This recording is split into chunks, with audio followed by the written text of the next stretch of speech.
Hey, it's Dr. Thornell with New England Family Chiropractic, and today I want to talk to you about a life and death situation. And that situation is your ability to adapt to your environment. People today, in many cases, we're seeing deaths from coronavirus, and it's easy to now teach this lesson based on the deaths that we're seeing. We're seeing who is dying, who is struggling with coronavirus, and we can identify those people as people who don't adapt well. And I want to explain what I mean to that, what I mean by that, and that is how well your body adapts to everyday stresses is actually a definition of what health is. Health is your ability to adapt. If you don't adapt well, you die. If you do adapt well, then you're going to survive on this planet for a good long time. So the first type of stress that we need to talk about and understand is physical stress. Physical stress, if I simply touch my nose, just put my finger to my nose like that, we depress the skin just a little bit. The cells within the skin of my nose have to deform, they have to adapt to that little bit of force, and they can, no problem. But if I take a punch in the nose, they may not be able to absorb that deformation, and they may break. They split, they tear, now there's bleeding. Somebody else, I could, go like this with my skin, and I don't just break open. Other people who have certain skin conditions, or they have very thin skin in the elderly, they might go like this with their skin and it will tear open. They're unable to adapt to that force, and then there's breakdown. So that happens physically with lots of things. People, in a healthy body, I should be able to bend over and tie my shoes or bend over and pick up a pencil. We all know the story of the guy who bends over to tie his shoes and he can't stand up again. Well, that doesn't happen in a healthy body. That's a body who's lost the ability to adapt to those forces. So physically, we can withstand lots of different forces, but we can't withstand them all, which is why I can't just put myself on a train track and get hit by a train and walk away from it. That physical force is beyond my body's ability to adapt. So the more physical forces I am able to adapt to, the better off I'm going to be. Chemically, when we think about chemical stresses in our environment, it includes things like perfume, fertilizer that's on our food and in our grass. It's detergent that we're using on our clothes and lotion that we're rubbing on our skin. There's chemicals in our food, in our vaccines. There's chemicals everywhere, and those things get into our body.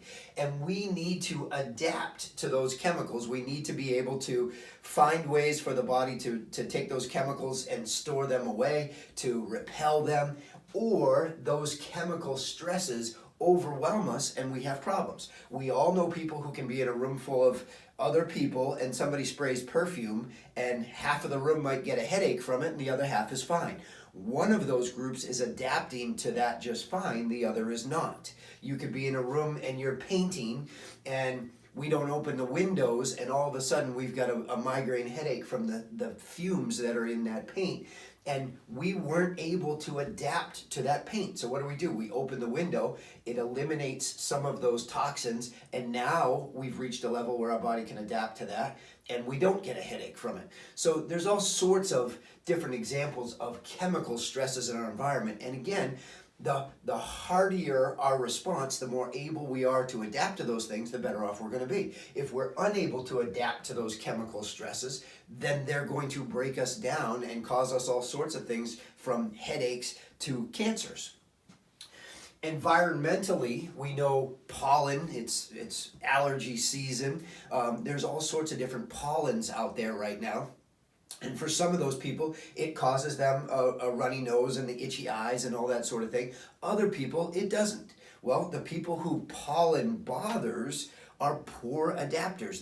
They're not adapting to the fact that that pollen is there in a very good way, and it's causing them all sorts of problems. Other people can be, they could be covered in that yellow pine pollen and it doesn't make them sneeze. So environmentally, we constantly have different things in our environment that we need to adapt to. One of those things might be something as simple as temperature change. When I go outside and it's 90 degrees, then my body has to make certain alterations within my physiology. I need to open my pores and sweat. I need to be able to open blood vessels so that heat moves to the surface and I can get rid of it. Otherwise, I'm going to overheat and have heat stroke or heat exhaustion. If I go outside and it's 25 degrees, my body has to make certain alterations and I have to adapt to the fact that it's 25 degrees. If I don't adapt well, then my fingertips are going to freeze, my ears are going to freeze, my nose is going to freeze. Certain things will happen or not happen based on how my body responds to what it's sensing from the outside, in this case, temperature change. We can have mental stress that we need to adapt to. The loss of a job can be a horribly, in this population we have today with the coronavirus and all the people out of work, for some of those people, being out of work is going to be the stimulus for them to say, you know what, all my life I wanted to do X and I've been stuck doing Y. This is my opportunity. I'm going to go start that business, and they will adapt to that change in a positive way and go do something different. Other people, and we've seen this story play out on the news, they get fired from a job and they show up the next day with a rifle and they want to kill everybody in the place. They didn't adapt very well to that mental stress. Other people may have a complete mental breakdown. So mentally, same exact thing. It's a stress that happens to us, and we either respond or adapt positively, or it causes us breakdown and problems.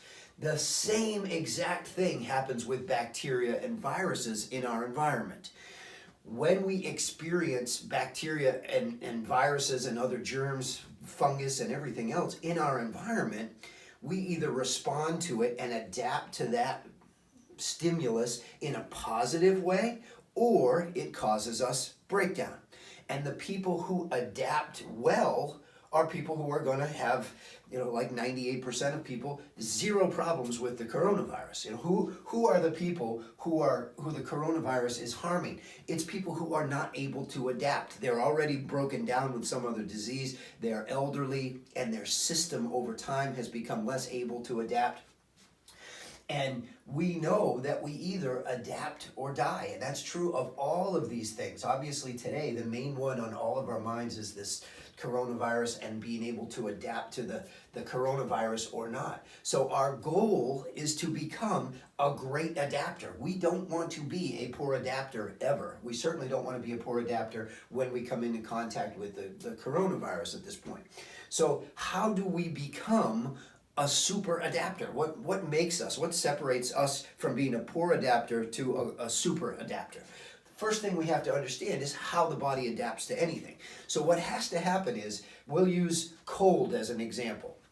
If I go outside and it's 20 degrees outside, I have temperature sensors in my skin that say, it's cold outside. That information is then transmitted through my nervous system to my brain. My brain processes that information and says, here's what we need to do. And it sends information back down through the nervous system out to organs and systems and muscles that are going to shiver and all these different things to be able to respond to that particular type of stress, in this case cold. When that system works perfectly, it's the exact same thing for all of these. Physical stresses, chemical stresses, environmental, the viral stresses. If it's the coronavirus, my body says, okay, we've sensed now that here's the coronavirus, sends that information to the brain coordinates with the immune system, says here's how we destroy that, and no problem. Like 96 to 98% didn't even know that we came into contact with it, and our body handled that stress just fine. So if we want to be a super adapter, we have to understand that that's how that system works. So the next portion of this, and the reason a chiropractor would be interested in that, is because what houses that information superhighway, which is your nervous system, taking the outside world, bringing it to your brain, and then allowing your brain to process and bring it back to your body, that information superhighway is protected by your spine. That's the purpose of having a spine. The spine is built around that information superhighway. And if that spine becomes dysfunctional and it's unable to move properly, then what can happen is the spine itself can become an irritant, cause interference, and cause disruption in that communication process. It can alter those signals from the brain to the body and the body to the brain. It can slow those signals from the brain to the body and the body to the brain, making our reactions something other than what we want them to be. So what happens is if we have interference in the nervous system, we either perceive those stresses improperly, inaccurately, that information by the time it gets to the brain is altered, or the response from the brain going back to the body gets altered, and then we're not able to handle those stresses properly. So the goal of keeping the spine healthy is to make sure that those signals between your outside world, your body sensing that, coming to the brain, being processed, and coming back to the body to make a response, we want those signals to be as accurate and as quick as possible. And that's what keeping a healthy spine does for not only your ability to respond to stress, but everything in your body. That's how your body works. Now, what I'm going to do is in the comment section of this video, I'm going to give you some examples. We have videos of people we have one gentleman I'm going to put in there, had weekly allergy shots for 12 years, started getting adjusted, became a super adapter, got out of the category of being a poor adapter, so that now all of these things in his environment that used to cause him an allergic response are normal, and no more allergy shots after 12 years. I'm going to put in a story about a gentleman who had all sorts of food allergies, and after getting under chiropractic care, no more food allergies. We can talk about asthma and things that used to trigger asthma, chemical things that used to trigger asthma in another gentleman's life and in his body, and how that changed after being under chiropractic care.